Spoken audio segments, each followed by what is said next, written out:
Hi, Nat. Hi, Nat.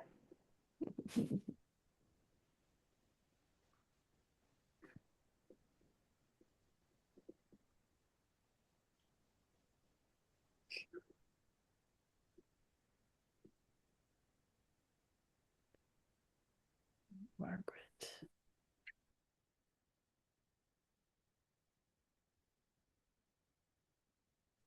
Looks like Sharon Kelly is joining.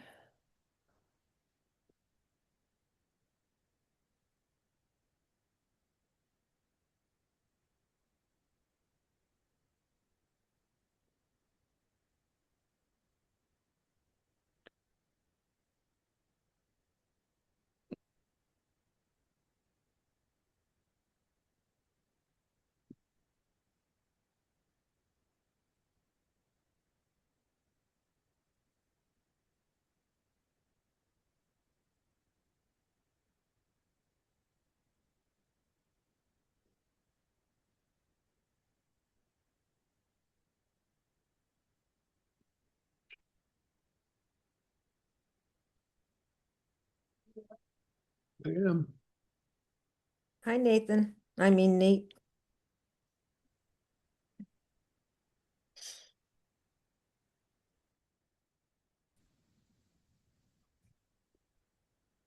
So maybe we'll just give it another minute or two and then we can get started. Hey, there's Carolyn.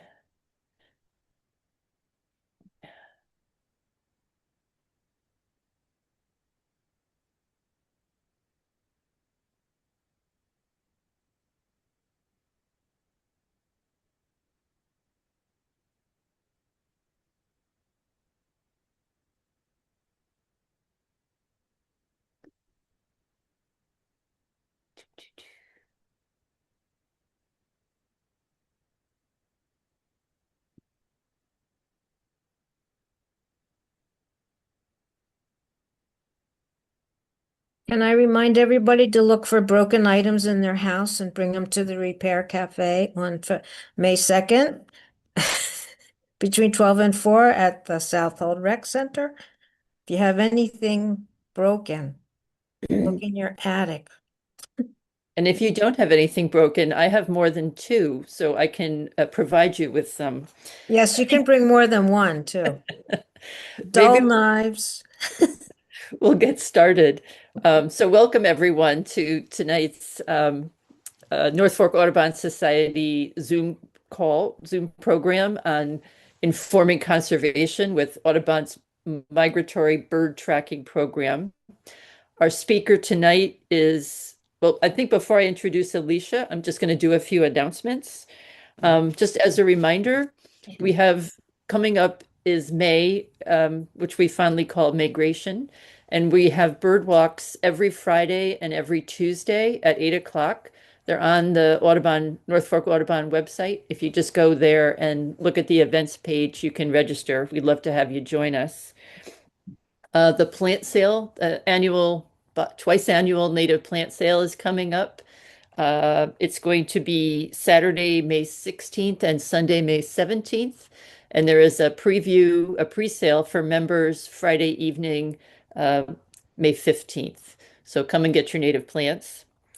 And then somewhat Margaret had her. related to our talk tonight is that you may know that the North Fork Audubon is kicking off a partnership, like a sistership program with Aves Honduras, it's kind of a sister Audubon-like organization in Honduras. They're working hard to establish preserves that will help support the migratory bird population. And we have signed a 3-year agreement with them to provide some financial support and, uh, you know, information sharing and trying to make sure that some of our favorite birds, like Baltimore Orioles, have places to stay in both the summer and the winter. So many overwinter in Honduras. Um, so with that, I'm going to introduce Alicia, who's with us tonight. She's a tracking biologist. She manages Audubon's Migratory Bird Tracking Program, and that's within the Audubon's Migratory Bird Initiative, so National Audubon, and she's based in Ithaca, New York. She has over a decade of experience studying migration and behavioral ecology of neotropical migratory songbirds, and that's throughout their full cycle, not just one part of the year. She got her bachelor's degree from University of Wisconsin Green Bay, a master's from The Ohio State University, and just last fall finished her PhD from Cornell. Um, she works with researchers from Audubon and other places to try to advance how tracking data can be used to inform conservation priorities. And that's exactly what she's going to be telling us about tonight. So I would ask everyone to hold their questions till the end. I think that works best for Zoom. And if you think you might have some background noise going on, mute your audio. And with that, I'll turn it over to Alicia. Amazing. Thank you, Margaret. And thank you everyone for being here tonight. Yeah, like Margaret said, I'm going to be focusing on some of our really cool work where Audubon researchers are using migratory bird tracking to inform our conservation initiatives on the ground. And let me make sure this is going to work right here. Okay. So we all know that migratory birds are being lost at an alarming rate. You know, some of these really transformational studies over the past 5 years or so have come out to show that 3 billion North American birds have been lost since 1970. And Audubon, just like other organizations out there, are really committed to figuring out why populations are at such a steep decline. And our ultimate goal is to kind of bend that bird curve of declining birds to see some of these birds coming back and increasing their populations. And so we do that across the entire Western Hemisphere. And I am a part of Audubon's Migratory Bird Initiative. And our main goals are to identify and protect the places migratory birds need to thrive across the entire Americas, reduce threats to bird populations, and engage people across all communities across the Western Hemisphere. And as far as declining birds go, the majority of the birds we have here in New York are migratory. Over 70% of the birds that we see around our properties are migratory individuals. And Audubon's Migratory Bird Initiative really focuses on protecting migratory birds using this full annual cycle concept. And Margaret really hit it on the head. She introduced this really well, where one of the key, pieces of that is understanding how one phase of the bird's annual cycle impacts the next. And so this kind of schematic here really is to just briefly demonstrate how migratory birds that are breeding in New York travel thousands of miles down to Central and South America and spend the majority of their time actually down there.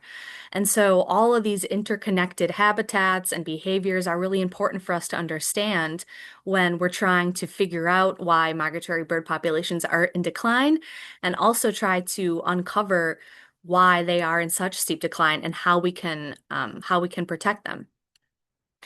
And within the Migratory Bird Initiative is the program that I'm working on, which is the Migratory Bird Tracking Program. And this program is an organization-wide initiative to coordinate, collaborate, and support bird tracking efforts across all of Audubon and produce innovative, actionable science that identifies where birds face the greatest threats across this entire annual life cycle for these migratory individuals.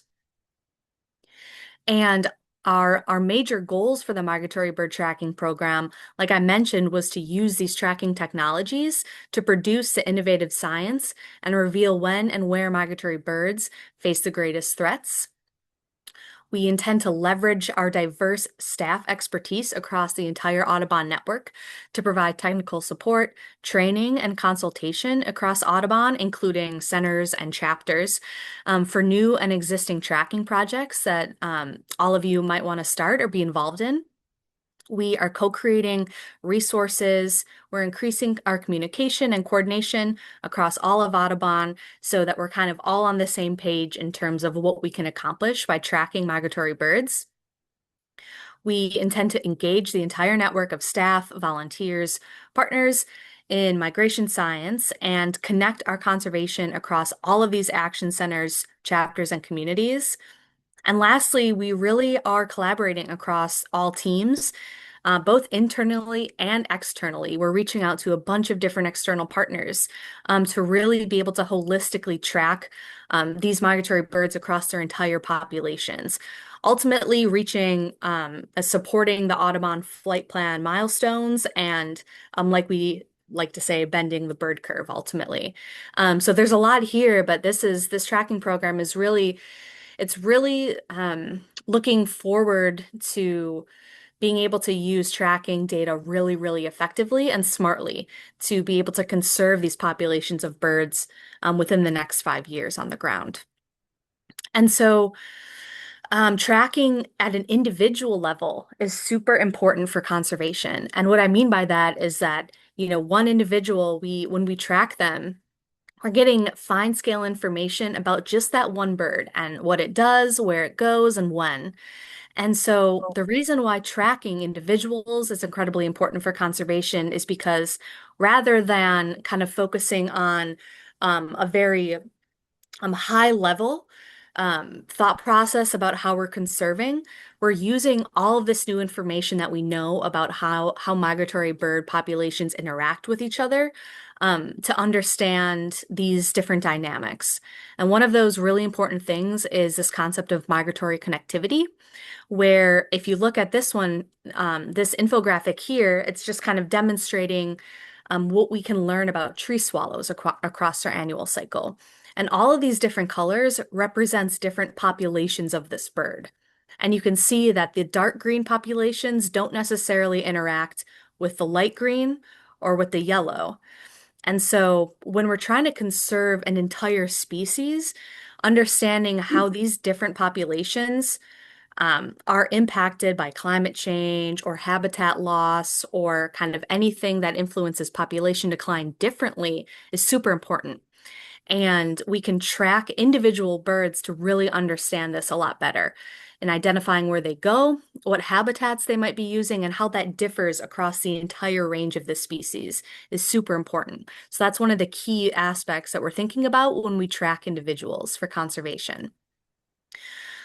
Here's an example using one of the eBird status and trends map, which is demonstrating how yellow warblers their populations are changing across their entire range. So we can see that large swaths of yellow warblers are declining up in the Canadian boreal forest, while some of them are actually increasing in population across this prairie pothole region in central US and across central Canada. And so, one of the things that we can think about with this is there's clearly a reason why these two completely different populations of yellow warblers are increasing and decreasing kind of simultaneously. So when tracking individuals and each of these populations, we can start to understand for us, it's a lot of the reason is probably because they're going to different places during the non-breeding season. And so if we deploy tracking technologies on individuals during this breeding season in these two completely different populations and find out that, this boreal forest population is going to a really sensitive habitat in South America, whereas this population is going to a really thriving habitat in Central America, that can be some clues as to how we can protect these populations into the future. And so one of the key pieces of technology that we use for this is the Modus Wildlife Tracking System. And this is a system that uses automated radio telemetry to passively listen for individual birds across each one of these dots is a different radio tower listening for these birds. And so we can put radio transmitters on these birds and get them detected across the entire as they're traveling during their spring and fall migration. And Audubon has, for the past 5 to 10 years, been really getting invested in Modus. Audubon scientists have been helping expand the MODIS network by putting up more and more radio towers to be able to detect more individual birds. We've also been putting out more tags. Um, and oh, this is supposed to say public outreach and education, not dedication. I don't know what that is. But public outreach to help tell these really cool migration stories with these MODIS maps. And some of them I'll be showing you in a little bit. We've been making really great connections with Indigenous communities where Indigenous folks across a lot of Canadian regions are installing MODIS stations on their reservations, on their territories, across their land, and they're really invested in helping us understand what birds are using their habitats that they are really great stewards for. We also are using innovative science with all these different very miniaturized tracking technologies where we can track anything as small as a hummingbird or a monarch butterfly or a bumblebee to inform species level conservation. So all of these things is how Audubon really thinks about how we use the MODIS Wildlife Tracking Network. And we actually do support, it's probably closer to like 75 towers now, but we support over 70 MODIS stations across the United States and into Latin America. And this is only expanding as we start making more connections across Latin America and South America and into Canada. And so with these individual tracking data, we can really tell super cool conservation stories. This map over here is just kind of a really cool visualization of all of the different flyways across of the United States, from the Western Flyway to the Atlantic Flyway. And each one of these lines is a track from a bird that we have in Bird Migration Explorer. And we can just look at this and appreciate all the incredible journeys that these birds take and the amount of information that we can get from one track from these individuals. No less than thousands of these birds that are flying around with tags is really incredible, and it connects with people really well. And Margaret told me, well, I won't get to that yet, but we have these really great, I'm getting into you guys specifically now. So I looked at Greenport, New York, and the Bird Migration Explorer. If you haven't checked it out yet, it's really cool to explore. It's this collaboration that Audubon has with the Cornell Lab, Georgetown, and a bunch of other organizations to be able to compile all of our really great tracking data on individuals into this really cool tool. And so we can actually see that Greenport is connected to 51 different countries by 176 different tracked species. And so what this map shows is that from individual tracks, we know that 176 different species move through Greenport, New York on their way to during either spring or fall migration. And even cooler than that is that Margaret told me beforehand about this connection that you will all be developing with Aves Honduras. And so I actually was able to look at the direct connection between the birds you and Greenport share with coastal Honduras. And there's actually quite a few species that travels between New York and Honduras during their journeys, both during spring and fall migration. Some notable ones are ovenbirds, eastern whippoorwills, and common terns, along with cerulean warblers and red-necked phalaropes, I believe. And these are all the maps that demonstrate all of the detections that individuals have shown, connecting you with Honduras, which is very cool. And so I implore you to explore more of this Bird Migration Explorer. But now I want to get into some of the concrete examples of what we're doing with the Migratory Bird Tracking Program and share a few different research projects that we have going on with you all. And so we, this past summer, we just started to study chimney swifts along with our collaborators at Sharon Audubon Society in the rehabilitation program. And so Sharon Audubon Center gets about 200 to 250 nestling chimney swifts in the rehabilitation program every year. There's a really high density of nesting chimney swifts in this area, and people bring them in as nestlings as they're falling from their chimneys. And so this rehabilitation program is a really cool opportunity for us to get this very mysterious and unique species in our hands and tag them with radio transmitters to see where they go, when they leave for fall migration. And ultimately, the Sharon Audubon Center was really interested in seeing how well they survive after this rehabilitation program. And so we were able to put 20 radio transmitters out on chimney swifts in the rehabilitation center. And we can see in this picture on the left, you can actually see this is their little this is their outside aviary at the rehabilitation center. And these birds can fly around this aviary with their tags, which is really incredible. But they get fed in this little kind of fake chimney that they built them. And so you can actually see these individuals that we've tagged that are hanging out in there getting their food.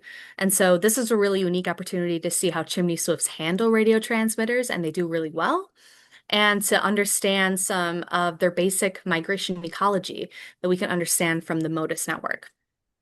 And this is also a really cool project because it integrated volunteers at the Sharon Center.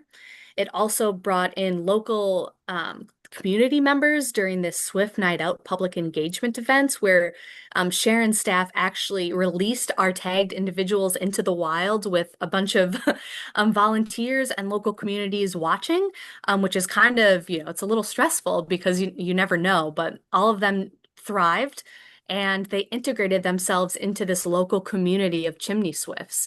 So this is really amazing. And we were able to get fall departure timing from birds from their staging chimney, as well as migration information for a few individuals as they flew south for fall migration. And so some really cool data that we can get, like this map here on the left, is all of these detections as they leave Sharon in Connecticut getting detected on September 6th, and then not again until October 1st. But this individual made a really impressive migratory movement during the day of October 1st to get from Pennsylvania at least down to Virginia. So we can understand a lot of really cool information about these birds, and these tags are actually still working. So we don't really have a good sense of spring migration yet, but hopefully chimney swifts, as they're flying back up for spring migration, will get detected on the MODIS network as well. And we'll be able to coalesce that data and understand a little bit more of their migration phenology and maybe even where they spent their winter. All right, so that was a cool chimney swift example. Now I want to share with you a tracking project where we're focused on an endangered species out west that has a very constricted range, and that's the tricolor blackbird. And our colleagues at Audubon, California are studying tricolored blackbirds to understand how they move throughout their full annual cycle. So one thing that I learned about tricolored blackbirds is that basically when they're not in mating plumage, they are completely cryptic and look just like red-winged blackbirds. And so this is a really interesting example where they flock up together and we don't exactly know where the redwings are going and where the tricolors are going, if they're all going into the same place. And so this makes it really difficult when you're just trying to go out there and use your binoculars to recite a species when you can't tell what the species is. And so this is a really important example of using radio telemetry and this passive automated telemetry network to follow these birds throughout their entire annual cycle. And this is a cool tag because it has solar power. And so hopefully it will last for the entire life of these individual birds. And so this is important for endangered species as well. That is nearly impossible for us to study without actually tracking them with tracking technology. And those are just two examples of our MODIS projects. We use a lot of different tracking technologies outside of automated radio telemetry or MODIS. We also use GPS tags, which work on much larger species like the Swainson's hawk in this photo here.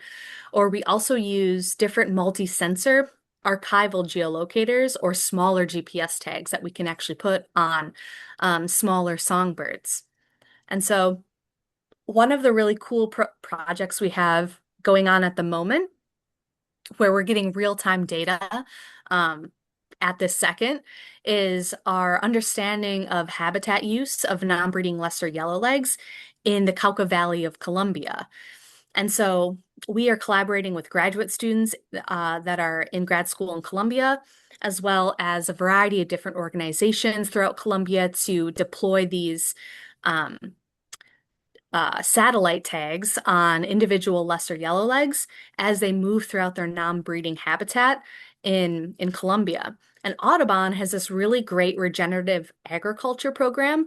And so, our folks, our conservationists on the ground, are helping farmers in Colombia transform their farms from sugarcane to flooded rice fields during the non-breeding season for all of these wading shorebirds and different birds that can use these habitats during this time. And then also it benefits farmers as well because they're switching their crops out. They're able to get more out of that land when they can grow rice during the winter. So this is a really cool program, and the data that we get is super fine scale. If you look at this map here, you can actually see the different types of farms and the points that we get at really high resolution. So we can actually see how these lesser yellowlegs are traveling from farm to farm. We can understand where they're spending the most time, who is doing the best, who has a greater chance of survival, and even follow them all the way up to where they will ultimately breed during the breeding season as they start moving for fall migration. So this is a very cool example of really high resolution tracking data directly informing on-the-ground habitat use. And the last project that I want to talk to you about tonight is called the Safe Passage Project. And this is a really great tracking program project because, as you'll see, it integrates collaborators from across the entire hemisphere. And it's an interesting question that we haven't answered yet in terms of bird conservation. And it's how impacts of offshore wind energy and these wind turbines that are off the shores of the Atlantic and Gulf Coast impact migrating songbirds during fall migration. And, one thing that we do know is kind of how these wind turbines impact breeding seabirds or shorebirds that use these breeding habitats off the coast. But an interesting thing that we've never really been able to measure is if these offshore wind turbines are directly in line with where these individual songbirds are making their jump for fall migration off the shores of the Atlantic and Gulf Coast. And the technology that we're using for this can actually get at this question because these tags have a barometer and they can measure barometric pressure and light as these birds fly. And so we can actually get precise altitude information and positional information for these birds. So we can see how high they're flying in different positions of time. And so we can ultimately understand, where these birds are and how high they're flying. I'm going to skip this actually because I want to show you this piece, which is really cool. I'll get back to that. But as I'm talking about like conceptualizing how high these birds are flying, here's just an example of some of the data that we can get from these tags with a Swainson's warbler as an example. And so you can see here that altitude is on this y-axis here. And so all of these colored lines are actual, all of these lines are actual data from this bird. And so you can see that this orange is the altitude that this bird is breeding at. And these wind turbines are just an example of how high they are. And so ultimately, during autumn departure, you can actually see here that birds are making their way up into space, not into space, but into as they're flying for fall migration. They're actually, potentially conflicting with these wind turbines off the shores of the Gulf Coast. And, another interesting aspect that you can get not just altitude, but position over time and when they're stopping over. We can see that this Swainson's warbler actually stopped over for 6 hours somewhere in the Gulf, and then initially or eventually arrived to their non-breeding grounds in the Yucatan Peninsula at around 5:30 a.m. So we can get both flight altitude and positional data from these tags on super small birds. So this is one of the coolest examples that we have for some of these miniaturized technologies. And before we move on, I just did want to point out the fact that this project is a huge collaboration. And so when I talk about how we want to use the tracking program to be able to better coordinate all of our tagging efforts and to more effectively conserve these populations of birds, this is kind of what I mean. We're collaborating between the science team, which is what the team that I'm affiliated with, Audubon South Carolina, Audubon Delta, the entire Canada program, Latin America, and Caribbean to deploy tags on these birds and learn more about their migration. We also have a bunch of different external partners in Vermont Center for Eco Studies, Birds Canada, Guelph University, and even more than that, I think. And then this work tracks multiple species across their entire range. And so we're focused on blackpoll warblers, Bicknell's thrush, Brythonotary warblers, and Swainson's warblers across the entire range of all of these species to really understand how some of these birds are crossing over the Atlantic, while other species are crossing over the Gulf, and how those two impacts might be different between these various species using these various flyways. So all of this stuff can get at this really cool information for multi-species. And so, um, yeah, why this works, why this Safe Passage project is such a prime tracking program example, and something that we really want to emulate in other tracking program projects that will be started up in the next few years, is that we're using really fine scale precision tracking technology where we can get at behaviors and timing, um, possible habitat use, possible stopover behaviors, which we really haven't been able to understand on small songbirds yet, because those fine scale precision tags have really been way too big to use on these small songbirds. We are using this project to build capacity with tagging training, where folks across the Audubon network have gotten training facilitated by us to tag these species. We also provide technical services like data analysis and cross-team and external collaborations. And so with this, we can really see this being able to translate to all sorts of other priority Audubon species as we start to track them into the near future. And so I did want to point out that, when chapters like you guys and centers are thinking about how they want to help track individual species or start a tracking project or put up a MODIS station or kind of do anything that will help conserve these birds using tracking technologies, we've identified these really great ambassador tracking species that we will be starting collaborative projects that range the entire Audubon network within the next year. And so these birds really demonstrate the power of the tracking program's range-wide approach, just like that Safe Passage project. They show this kind of full coordinated, full annual cycle effort. And so, as a part of this is we don't want to just deploy tags throughout the breeding season, but we want to build capacity and also deploy tags throughout the non-breeding season as well for a lot of these migratory birds, because like I mentioned earlier, they spend most of their time not here with us in the United States, but in Latin America. And so we want to really be able to kind of fully embrace this entire hemispheric network that we have in Audubon and use these species within the next 5 years to hopefully get at some of these really great conservation questions at scale. And another thing that's going to be really helpful to folks like you guys that are trying to kind of get into tracking, understand more about it, and maybe are interested in MODIS or understanding more about what we do. We'll be launching a tracking program resource guide that has an abundance of information that is provided to you, that is about MODIS and tracking technology and different resources and how chapters can get involved, including different opportunities for funding for chapters to fund a tagging project or a MODIS station and stuff like that. And so this will be kind of disseminated to everyone across the Audubon network over the next few weeks. And so I'm really excited about this because this is going to be incredibly helpful for everyone that's trying to kind of get their heads around all of our tracking projects and tracking technologies. And so with that, I feel like that was kind of a blitz.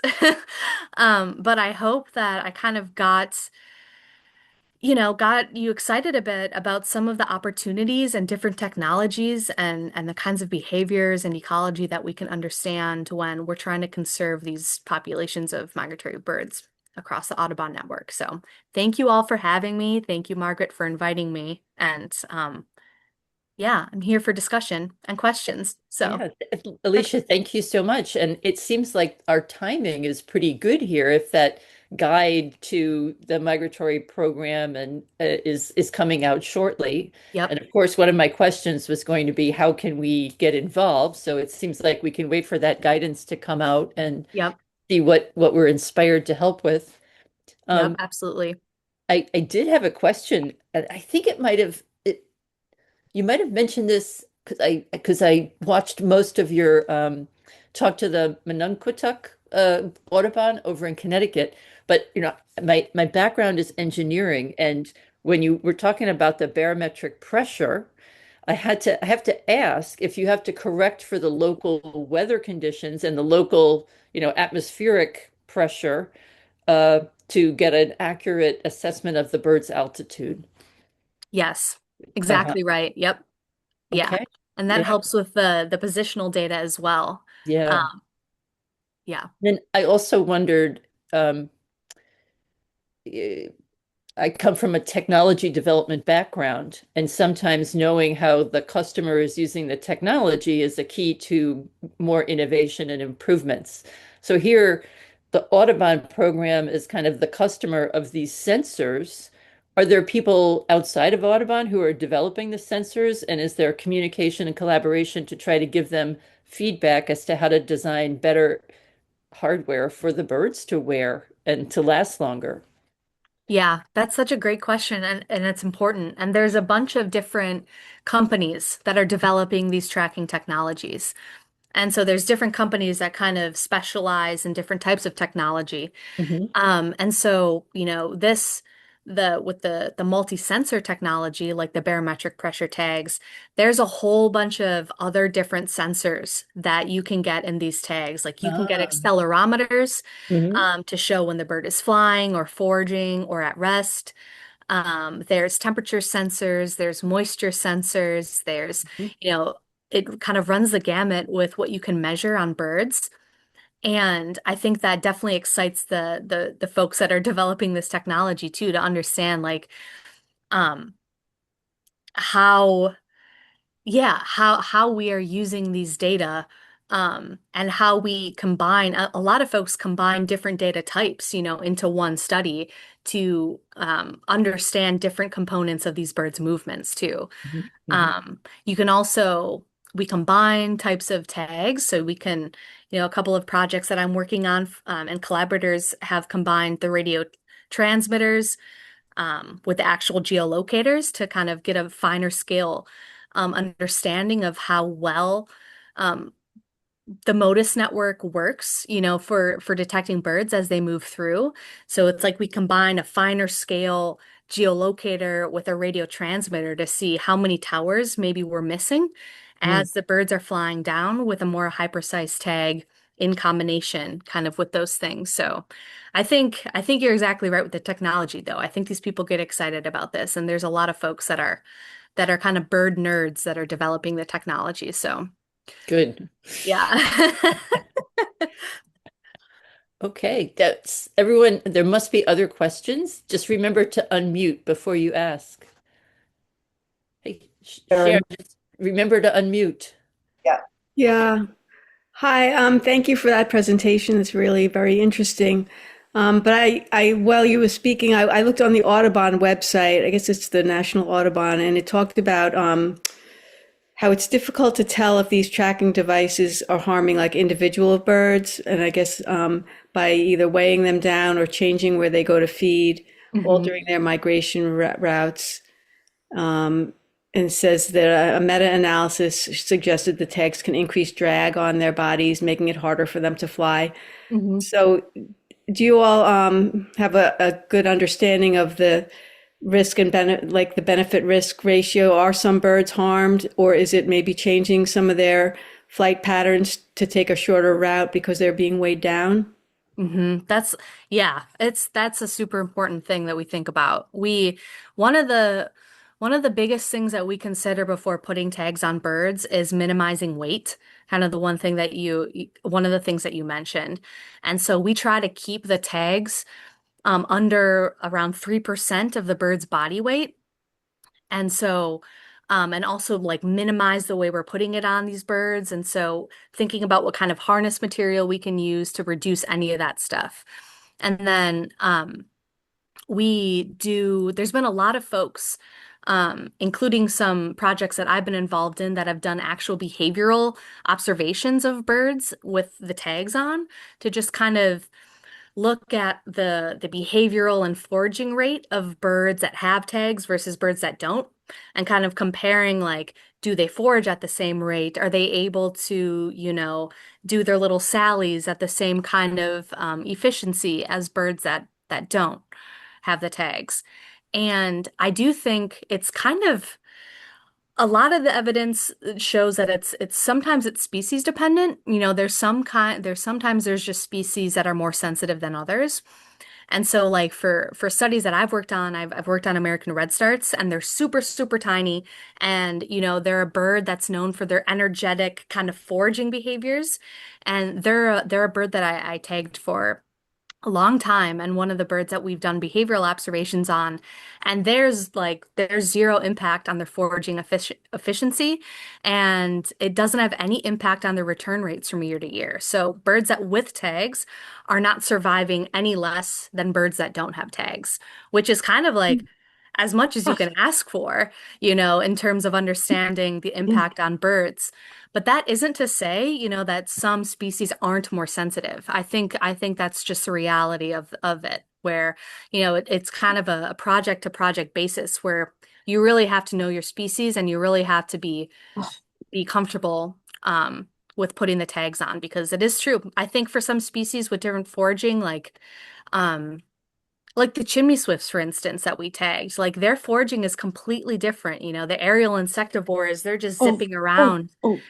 And the one thing that we were able to do for them was observe them inside of their aviary for a week and a half with these tags on. And so we were worried about the swifts because we were like, oh man, like they don't perch normally. They cling to the side, of the chimneys. And so we were observing how the antennas impact how they kind of perch all in a little group. And we're observing how it influences their like turning, and all of that stuff. And so we do try. Yeah, we do try to do our due diligence. Just a quick follow-up with that. Like, I imagine when the bird dies and like maybe another bird of prey or something is going to eat that bird, what happens? Like, is there risk with those batteries um, getting into another animal? I've always seen them. We have found tags before that have been that bird has been preyed upon by in Jamaica. It was either like they have mongoose down there, by a mongoose or by like a cat. And mammals tend to spit them out. They kind of just like rip the tag off and not eat it. I don't know about birds of prey. They might just gobble them down. And that's actually a very interesting question. I bet you it's been looked at before, but I actually have no idea. Okay, thank I you. would imagine that they would kind of just like discard it as it's like probably tastes bad, and but who knows? That's a Mm-hmm. good question. Thank you. Oh, go ahead. Oh, go ahead, Margaret. Go ahead. I just wanted to ask a question about the skies in this, the light in the city skies and stuff like that. Are you getting information about the effect of that on these birds through your tracking stuff too? Um, Or not? not as much yet. I Uh-huh. think that I think that once one of the ultimate goals of this tracking program is we have kind of this very specific conservation question about that, especially with our tagging of the small songbirds. And with the multi-sensor tags, we can definitely answer those questions better now. We don't have the data yet, but what we can identify more now is if birds are avoiding, certain areas, especially on the East Coast with all the cities. Are they avoiding certain areas? Are they stopping over somewhere more than others? Yeah, there's a lot of different questions about urbanization that we can get at and lights that I think we can get at with this data, but not quite yet. We don't know yet. Thanks. I, that was such a great presentation. It's just amazing what's going on, and makes us excited to be an Audubon chapter to get, that we're going to get involved in this kind of thing. Mhm. First of all, you mentioned that there were how many 71 Modus towers in the U.S. through Audubon, but Mhm. Modus network, what is it, like 1,800 or how many? 32? I remember it's a much higher number of Modus towers, not Yeah. necessarily through Audubon. You know that. Yeah. I can't remember either. I know it's right on the front of the Modus site, modus.org if you go there. It's hundreds. Modus.org, Um, if you are interested. It's a fantastic website. mhm. Go Mm. on Modus.org and you can literally click on a specific tower and you can see all the data from that tower, wherever it is. It'll Yeah. say wood thrush passed through on September 25th and wood thrush, it's really fascinating. Yeah. But, and Oh, that it's brings me, it's 2,400, Peggy. Yes. it's right in That's between. Okay, I said 1,800 right. and growing all the time. So, people, out here on the North Fork now. So there's a Modus Tower in Montauk. There's one on Shelter Island, and now a new one is just going up in, I think it's Manorville at the Long Island Game Farm, I think. Mm. They're really having a kickoff for it in a couple of weeks. And so we've considered putting a Modus Tower up here. Like, what do you think about, so that new location is maybe 30 miles to the west of us. Montauk is 20 miles to the south of us. Mhm. Shelter Island's like just 5 miles away. Would it be beneficial for us to put one up here on in Greenport on the North Fork or somewhere else on the North Fork? hmm we could definitely chat about this because this is kind of in my purview of my job. But what I usually do is I would have to look at the map and kind of like look at, because sometimes like it's, if you definitely know those towers that you just that talked about were active, then it kind of depends. But sometimes it's when you look on the Modus page, it's like, oh, there's just towers everywhere. Like maybe we shouldn't put one up. A lot of the times those towers are actually like they've been taken down, but just show up. So I would have to do a little sleuthing, I think, to think about what was the most effective for putting up a station. And I know that like don't the stations, aren't they usually connected with, now you would have to tag a certain amount of birds in order to, like we could put up a Modus Tower, but don't we have to also, or do we? I don't know if we have to tag a No. certain birds. We don't. Yeah, you don't. No, you can just, yeah, if you want, you can just put up a Modus station and just have that be your contribution to the Modus network. I would always say more tags are better. So Well, if you want to deploy tags too, we could definitely talk about that as well. But it's not a, you don't have to. right, but that brings me to the next question, which is band. Like I know we had looked into bird banding, and that's a very, you need to have a lot of mentoring and education to be trained and certified as a bird bander. But what about tagging with the hmm um, wait, is the geolocator or is it the Which tag do you use mostly for the Motus Tower? I get them confused. The radio transmitters. Yep. Okay. So what training is required? Like if we wanted to put up a Motus Tower and we wanted to tag birds, what training do we need or supervision do we need in order to do that? You definitely need someone with a banding permit who has tagged a lot of birds before. Yeah, we always suggest that, because when you're putting out tags on birds, you're definitely wanting to band them. So it kind of goes hand in hand. You Um, tag them at the same time, Joe. yep. Because Yeah.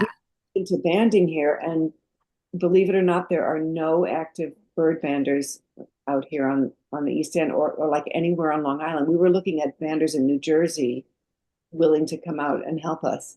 It's crazy. Ah, It's like an aging population of banders. I don't know. That's an issue for us in our location. yeah. And did you reach out to Audubon folks about that? Anyone with Audubon? Bird banding, the association. And I think I also reached out to Audubon, but anyway, we're going to the council meeting next weekend for New Okay. York Audubon. So I will definitely look into it there because Yeah.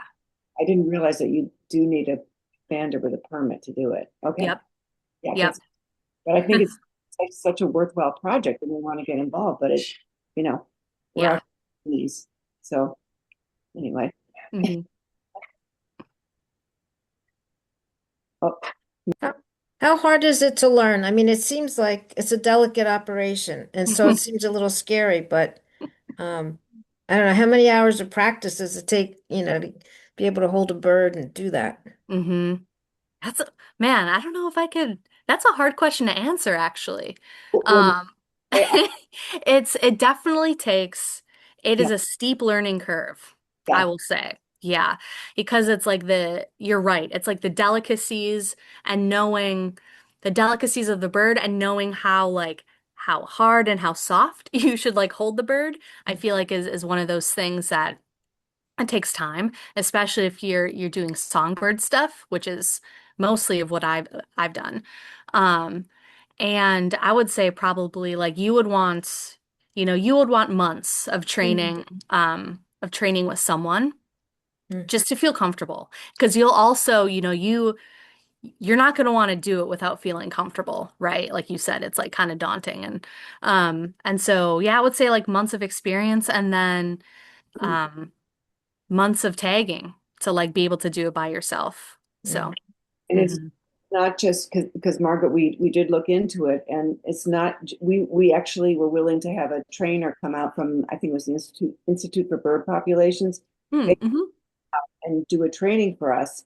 And I want to say it was like 2 weeks solid of just like 9 to 5. But beyond that, they said we needed to have a mentor, being like a licensed bird bander that would stay on and work with us. So it's not enough just to take that Present. course.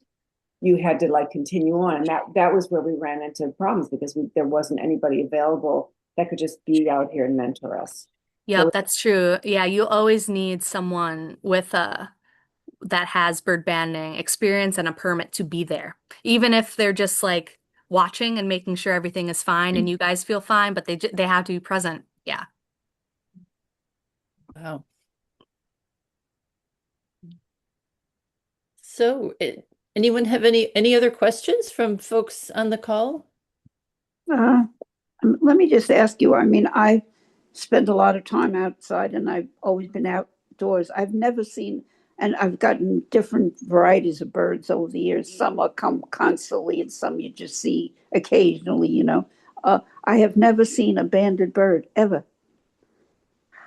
I Oh, would I've seen a banded pigeon on my patio here in Southold. never, It I've was never, it was many years ago, but definitely a yeah, banded pigeon. yeah, I have never seen, as many birds as have passed through my half acre. I've never seen a banded bird. No. Yeah. I actually had a banded bluebird in one of my bluebird boxes that I was monitoring. I think I just told Nat and Mimi about that. But yeah, Oh, it was amazing. Yeah, and wow. the next year to the same box. Mhm. Wow. Cool. That's special. Yeah, Gloria, it's rare. I don't, I mean, there's like millions of birds out there, and we're still only kind of tagging and banding hundreds of them. Oh, I see. So, so it's Yeah. like it would be, I think it's more common to see like plovers, see like shorebirds with Right, bands right, right, right. because Yeah, there's like a lot of people out there looking for them too. But yes. like just you and me, like, oh, I'm just looking out the window, like Yeah, it I would never be, gave it a thought until you mentioned it today. And it's odd because much as I see birds, I've only had in 69 years that I live on this property, only once have I seen a hummingbird. And my neighbor gets them all the time, and I don't know what the difference is. I never had a bat on this property. Next door gets bats every night. How huh. that happen, you wonder? Is it because whatever we have planted, or could that be a different whatever they enjoy, whatever plant that they like better or whatever. It could be. Yeah, I think it sounds like your neighbor is outcompeting you with the plants for the birds. You'll have to see. Yeah, You got to get their secrets. yeah. I tell you, one of the cute thing I've had I guess maybe I was here maybe 2 years, we'll say about 67 years, that birds, little sparrows, have made their nest on the ledge of my garage. Of course, it's not the same bird, have never, has never been a year where there's not birds on that ledge. All these years. It's amazing. And That is. about a month ago, they were fighting midair over who was going to take over that spot. It's the cutest thing, honestly. And my husband made a birdhouse for them, and so you know what they did? They sat on top of the roof. Hmm. They want to be outside. They So, do. Yeah. yeah, it was so funny. Okay, that's all I have to say. I Thank like you that. very much. It was very informative. I enjoyed that. Thank you. I like the anecdotes. Okay. Any other questions for But Alicia? the next time you give a talk like this, that one of the first graphs, excuse me, of the whole life cycle, Hmm. if you can explain that more, it would help Okay. because things go quickly and I really wanted to get that. But thank you. It was great. I'm questioning though, where do you get the funding? Where's the funding coming from for all this research? Hmm. I guess it's from various places, but Hmm. it, Thank you for that, Margaret. Yeah, I agree. The full annual cycle kind of situation. And then for the funding thing, um, for that last project that I talked about, the Safe Passage, where we were doing Prothonotary and Swainsons and all the birds, is externally funded through Massachusetts Clean Energy Commission. Hmm. And so, our team also applies for like a lot of grants too to try to get this work funded. So that one is external. Some of it is, there's like funds and pools of money internally that Audubon, doles out to different types of projects. Mhm. Like the Lesser Yellowlegs project is one of those, um, and then there's also I can't remember if there's yeah, so it's kind of a combination of both things that we get the money for. And some of those tags, like the lesser yellow leg tags, one of those tags is 2 grand a piece. And so it's kind of just like we can only tag 5 birds, but like that data is crazy. You're getting like 50 points a day or something. But so there's always these kind of like, you have to pick and choose where all of your funds are going to go to. But anyway. Wow. Wow. Thank you. Mhm. I meant to ask that too. The smaller birds, what are they? Maybe at $250 for a tag, something like that. Yep, Yeah. around there. Yep. Hmm. All right. Okay. Well, Alicia, thank you so much. Really informative. And now we also are prepared for when the information comes out about how we can all participate. We're right up to speed on the latest enticing projects. Yes, exactly. And if you ever, in terms of like really interested in starting to track or put up a station, you can always email me. You can find my contact on the Audubon site. And so, yeah, I'm here for that. I can help you kind of facilitate maybe finding a bander that's close or something like that. So, yeah. Okay. All right. Thank All you right. all. Thank you. Thank Thank you you. so much. Yes. Thank Thank you. you. Bye-bye. Good evening. Bye-bye. Good night, Thank you, everybody. Peggy and Margaret. Yes, thank you. Thanks. Thank you, Margaret.